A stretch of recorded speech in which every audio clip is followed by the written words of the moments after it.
Toyota says the car uses something called UE? Yeah. How's it going guys? JCVP11 here, and CES has just concluded, and in this video I'm going to be going over the coolest cars we've seen at CES 2017. So let's get started. The first car I'm going to be talking about is the Faraday FF91, and it looks straight out of the future. It merges both a traditional saloon car to an SUV, and what's more ridiculous is the fact that it's the fastest accelerating car in the world. So it goes from 0 to 100 kilometers per hour in 2.39 seconds. That's more than the time I took to say this. It has a 130 kilowatt hour battery, which gives a mileage of about 600 kilometers, and because it's wireless, it can be charged wirelessly, and the company is promising different types of charging available, and wireless is one of them. On the technology front, it's got a 3D detector disc which allows the car to drive itself, 10 HD cameras, 13 long and short range radars, and 12 ultrasonic sensors. So it's equipped with a lot of technology that helps the car drive itself and to sense its surroundings, the hazards, and to keep you guys safe. There are also cameras in place of mirrors, so the side view and the rear view mirror has been replaced by a camera, and the images from those are stitched up into one, which allows for a reduction in blind spot, and obviously that leads to more safety. And to top it off, it has Wi-Fi connectivity throughout the car, and it's got face unlock, which means the car doesn't need a key to operate. It's already got 64,000 pre-orders, and we're looking at a 2018 release, so hopefully they can keep their promise, and let's see one of these on the road soon, shall we? The next car is the Toyota Concept I, and this too is a very well designed car.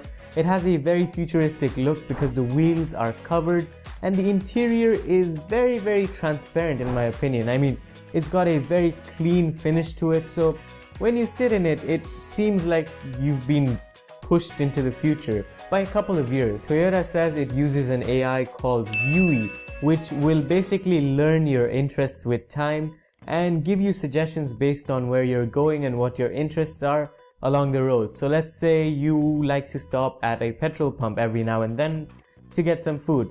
The intelligent software will tell you where the closest petrol pump is on the way to your destination, so you don't have to worry about looking for one. And with automatic driving, what happens is when you place the car in automatic mode, the car will take over and it will recline your seat so that the massage behind your back starts. So you basically relax and the car takes you to where you have to go and where you want to go in between that journey, whether that's going to the petrol pump, going to a restaurant, or even going to a toilet. The AI is a major part of this car, and it displays a lot of things inside that are relevant to you, and it tries to keep you happy, so it monitors your happiness index in a way, so you're happy throughout the journey. And yeah, Toyota is focusing a lot on this, and it's a very futuristic car in my opinion, and even Toyota thinks so. There's a lot of development still to be done, but we can look at this car for a release sometime in 2030, so that's a long way away, and I hope Toyota can improve upon it in the future years and hopefully bring one to the public soon. This next one is from BMW, and it's not entirely a car. It's like BMW got lazy and they didn't design a car, they just designed a sculpture. So rightly so, it's called the BMW I Sculpture, the BMW I Inside Sculpture. As I said, it's not a designed car, so I can't really tell you much about the design or the exterior looks, as you may have seen from the picture.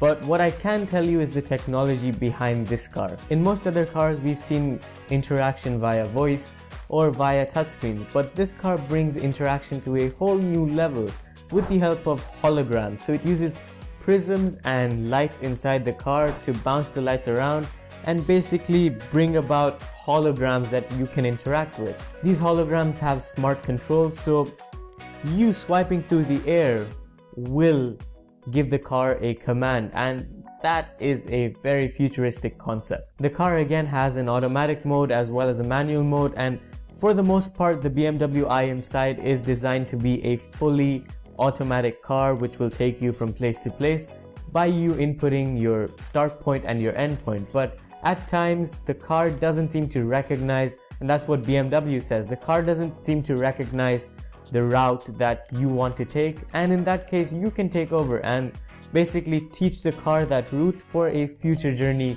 across that road. An interesting thing here is the fact that this car has sound curtains, so if there are 2 or 3 people sitting inside the car who have different tastes in music, for example, each one can listen to their own music without disturbing the other one, or they could consume media via the screens that roll up and down inside the car, which for me is a very innovative feature, because that means every single person in the car is able to enjoy their music without having to have a conflict in interests, and that has happened to me quite often, so I think it's a very handy feature. But again, this is a concept car in a nutshell, and I don't think it will come to the general consumer anytime soon, but I hope BMW pushes the hologram feature at least into more commercially available cars in the future, but I guess we'll have to wait and see. And the last one for this video is the Jaguar I Pace. And what is up with people naming their cars I something? I have no idea. Let me know why they're called that in the comments below. But this car is the most, or the closest you'll ever get to a realistic but futuristic car, and I love Jaguars, so I put this in.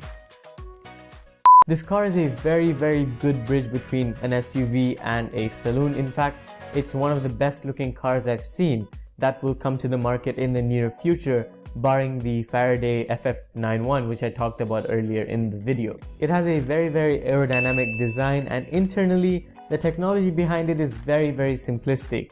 You're looking at 2 touchscreens inside for interaction and 1 heads-up display right in front of you to tell you about the surroundings and basically about the car. It's not very fancy, I'll admit, but it's enough to draw a potential buyer, and I think that's what Jaguar are going for. Not too futuristic, but at the same time offer the functionality that a person might need. This one goes from 0 to 100 in 4 seconds, and it does offer automatic controls as well, but nowhere near other cars, but it is there if you're looking for that. I think it's the most realistic electric concept car that was unveiled in CES 2017, and Jaguar have said that they'll give us more information about it later this year, so I look forward to that. And the car is to be available sometime later 2018, which is similar to what the Faraday FF91 is aiming for. So I don't know if people will prefer this one or that one.